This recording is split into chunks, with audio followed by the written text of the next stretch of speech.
Members of Congress, I have to introduce members of Congress.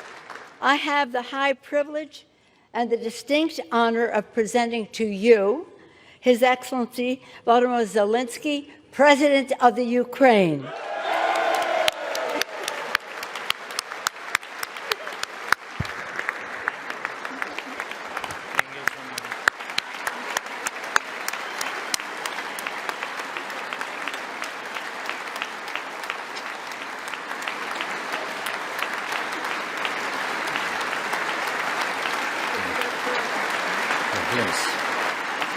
Thank you so much. Thank you. It's too much for me. All this for our great people. Thank you so much.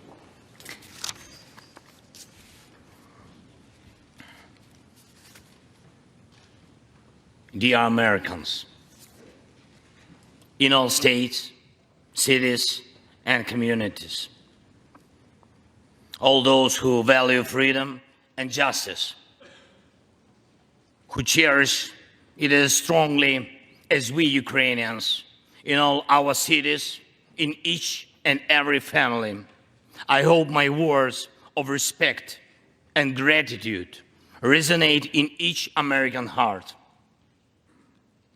Madam Vice President, I thank you for your efforts in helping Ukraine. Madam Speaker, you bravely visited Ukraine during the full-fledged war. Thank you very much. Great honor.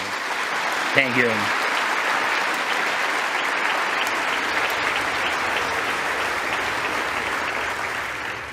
Great privilege to be here. Dear members of the Congress, representatives of both parties, who also visited Kyiv,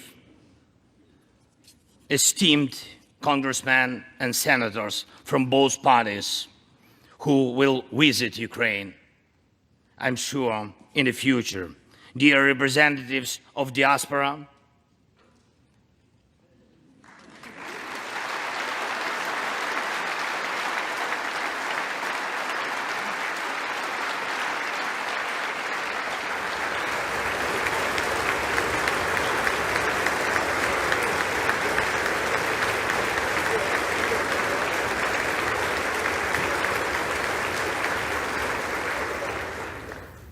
present in this chamber and spread across the country, dear journalists. It's a great honor for me to be at the US Congress and speak to you and all Americans.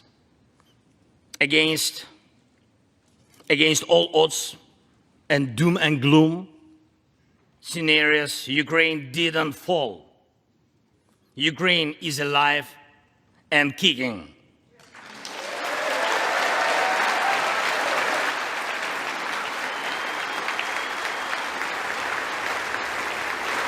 Thank you.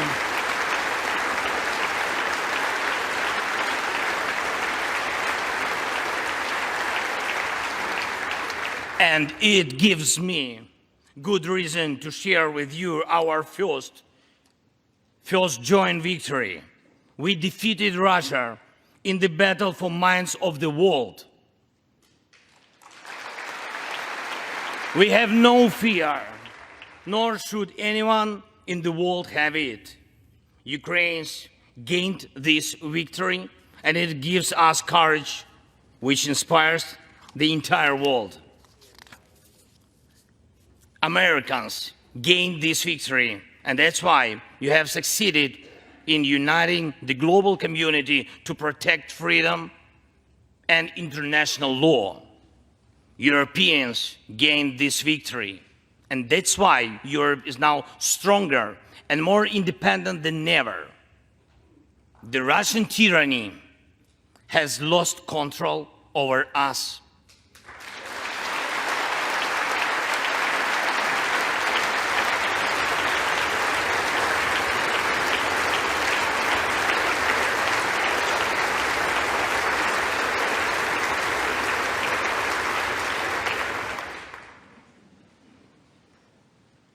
And it will never influence our minds again. Yet, we have to do whatever it takes to ensure that countries of the Global South also gain such victory. I know one more, I think, very important thing. The Russians will stand a chance to be free only when they defeat the Kremlin in their minds.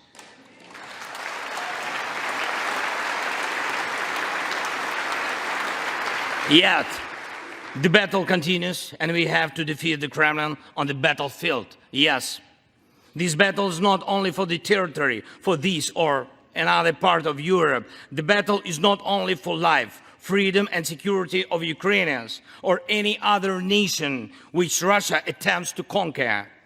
This struggle will define in what world our children and grandchildren will live, and then their children and grandchildren.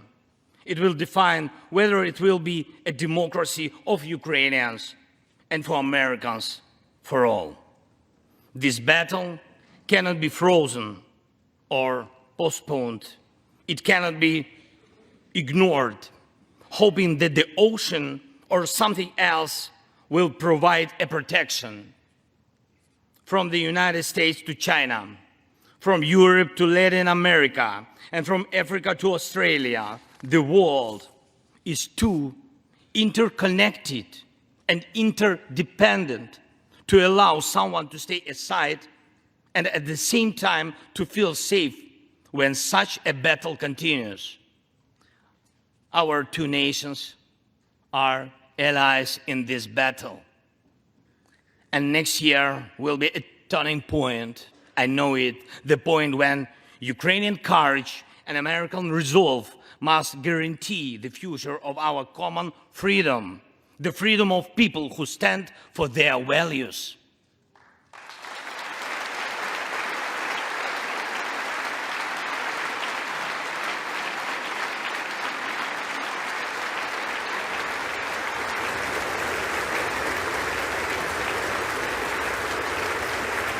Ladies and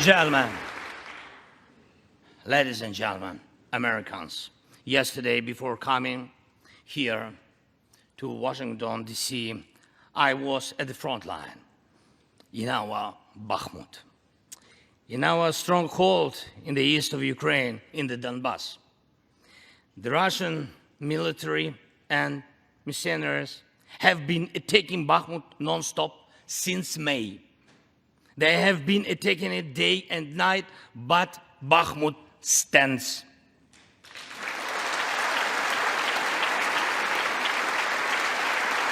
Last year, 70,000 people lived there in Bakhmut, in this city, and now only few civilians stay. Every inch of that land is soaked in blood. Roaring guns sound every hour. Trenches in the Donbass change hands several times a day in fierce combat and even hand fighting, but the Ukrainian Donbass stands.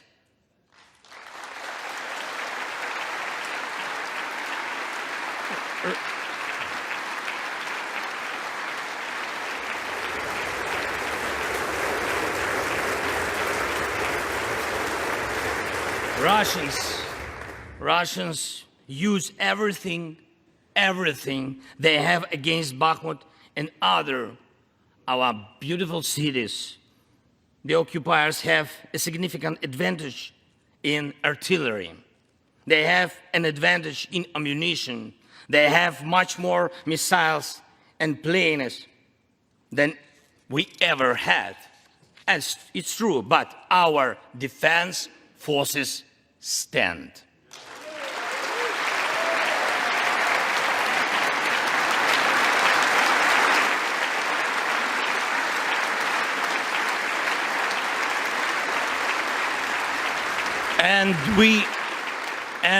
And we all are proud of them. The Russians' tactic is primitive.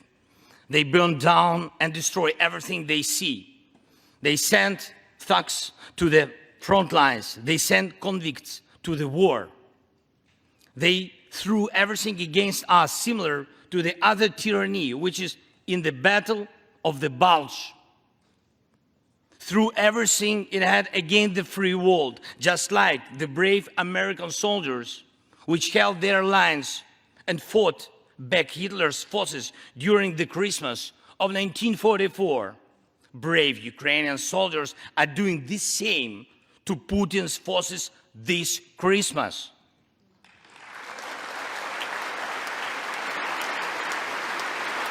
Ukraine holds its lines and will never surrender.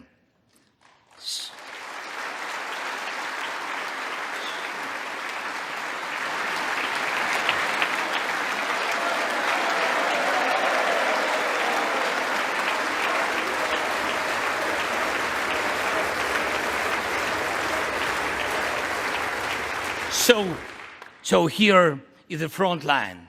The tyranny which has no lack of cruelty against the lives of free people. And your support is crucial, not just to stand in such fight, but to get to the turning point to win on the battlefield. We have artillery. Yes. Thank you. We have it. Is it enough? Honestly, not really. To ensure Bakhmut is not just a stronghold that holds back the Russian army, but for the Russian army to completely pull out, more cannons and shells are needed. If so, just like the Battle of Saratoga, the fight for Bakhmut will change the trajectory of our war for independence and for freedom.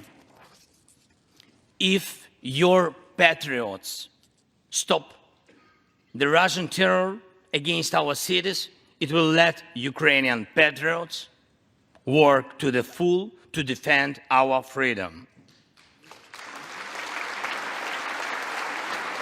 When Russia cannot reach our cities, but its artillery, it tries to destroy them with missile attacks. More than that, Russia found an ally in this genocidal policy, Iran.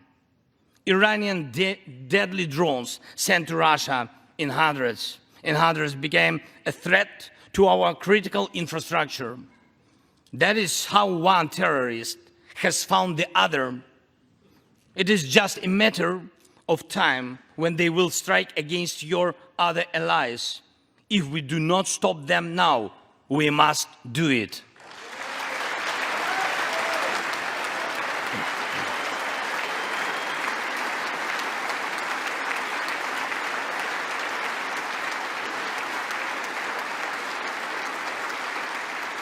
I believe there should be no taboos between us in our alliance.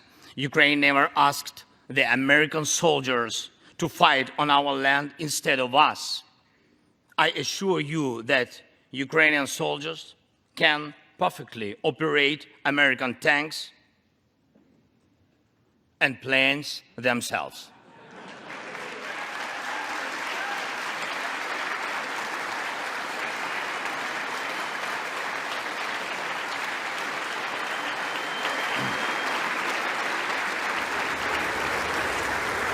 Financial assistance is also critically important, and I would like to thank you very much.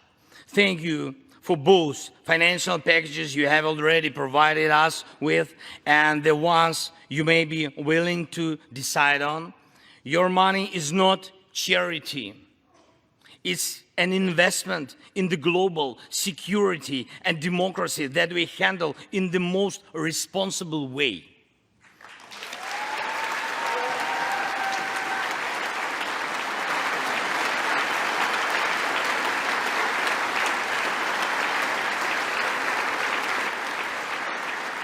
Russia could stop its aggression, really, if it wanted to, but you can speed up our victory. I know it. And it will prove to any potential aggressor that no one can succeed in breaking national borders, no one committing atrocities and reigning over people against their will. It would be naive to wait for steps towards peace from Russia, which enjoys being a terrorist state. Russians are still poisoned by the Kremlin. The restoration of international legal order is our joint task. We need peace. Yes, Ukraine has already offered proposals, which I just discussed with President Biden, our peace formula, 10 points which should and must be implemented for our joint security, guaranteed for decades ahead. And the summit which can be held, I'm glad to stress that President Biden supported our peace initiative today. Each of you, ladies and gentlemen, can assist in the implementation to ensure that America's leadership remains solid, bicameral, and bipartisan. Thank you.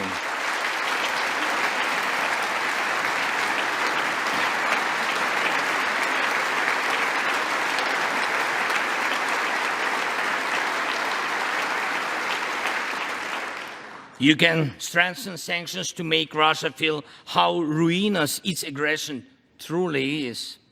It is in your power, really, to help us bring to justice everyone who started this unprovoked and criminal war. Let's do it. Let terrorists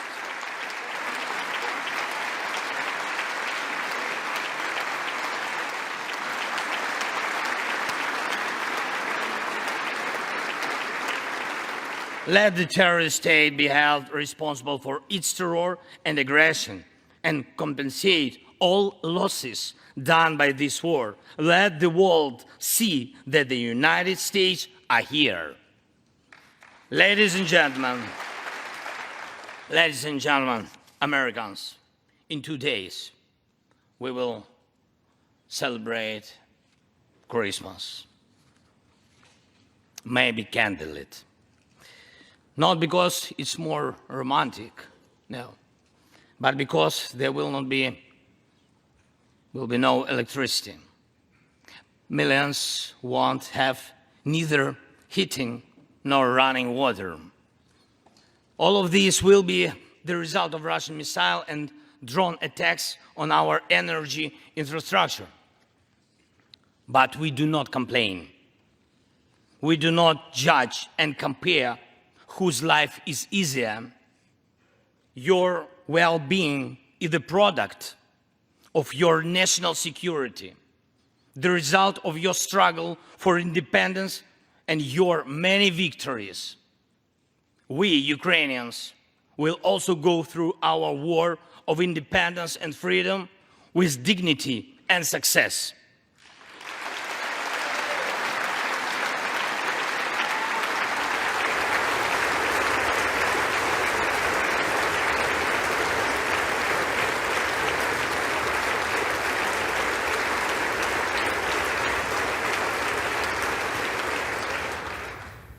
We'll celebrate Christmas. Celebrate Christmas, and even if there is no electricity, the light of our faith in ourselves will not be put out. If Russian missiles attack us, we'll do our best to protect ourselves. If they attack us with Iranian drones and our people will have to go to bomb shelters on Christmas Eve, Ukrainians will still sit down at the holiday table and cheer up each other. And we don't have to know everyone's wish, as we know that all of us, millions of Ukrainians, wish the same: victory. Only victory.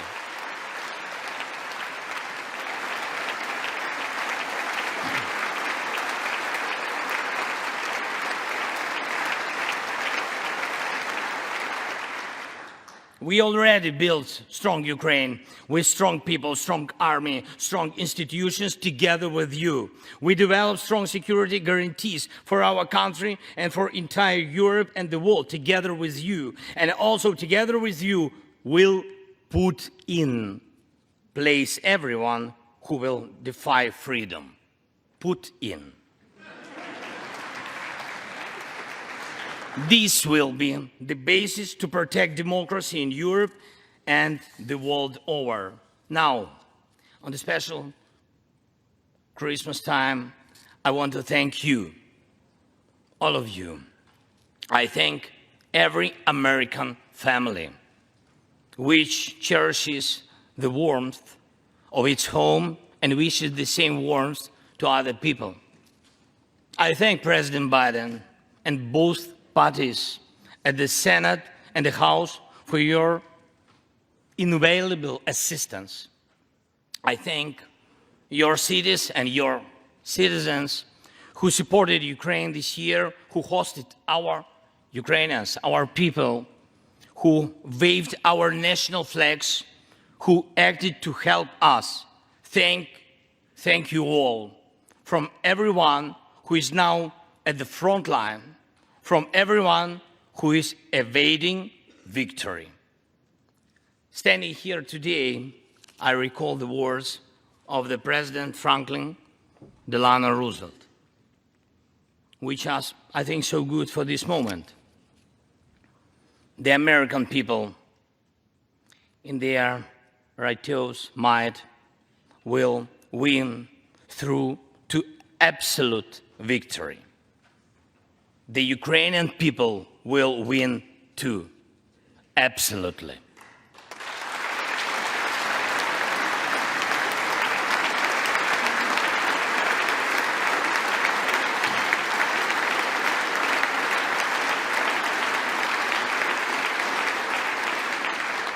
I know that everything depends on us, on Ukrainian armed forces, yet so much depends on the world. So much in the world depends on you.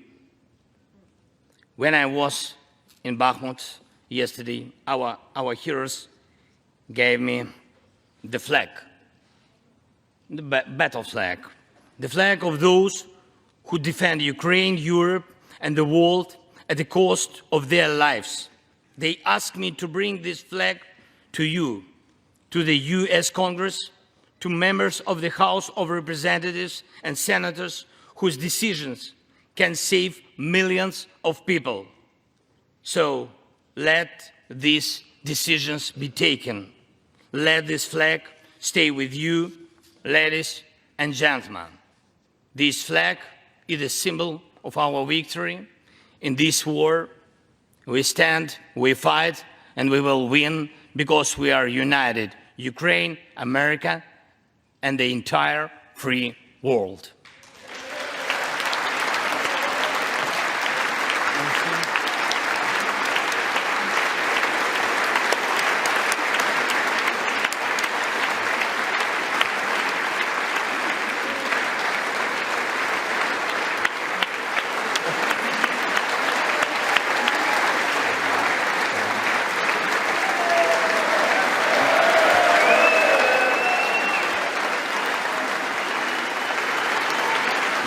Just one thing, if I can, the last thing, thank you so much. May God protect our brave troops and citizens.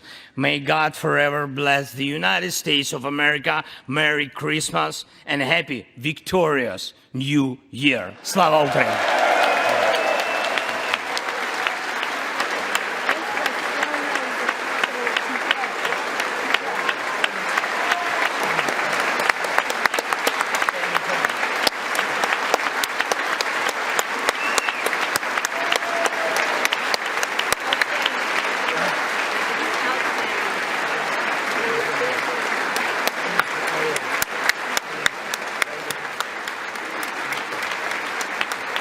Thank you so much.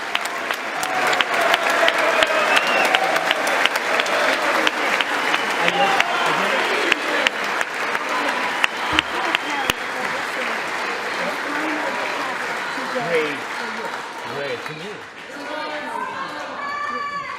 I can hold. Okay. Turn around. Yes. There we go.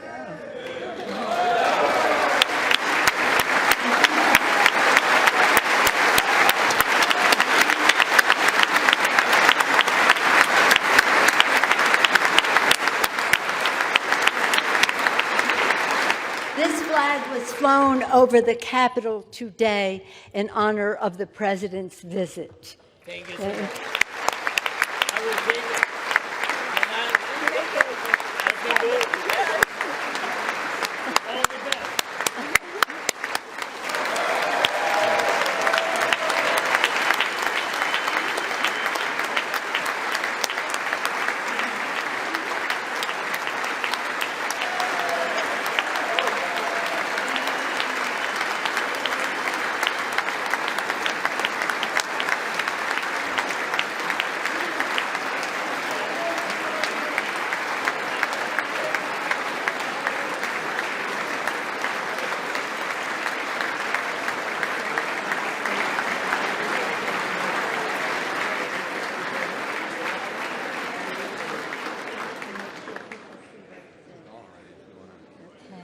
Is he out of the room? Okay.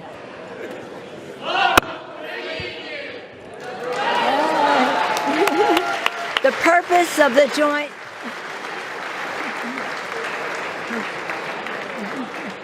The purpose of the joint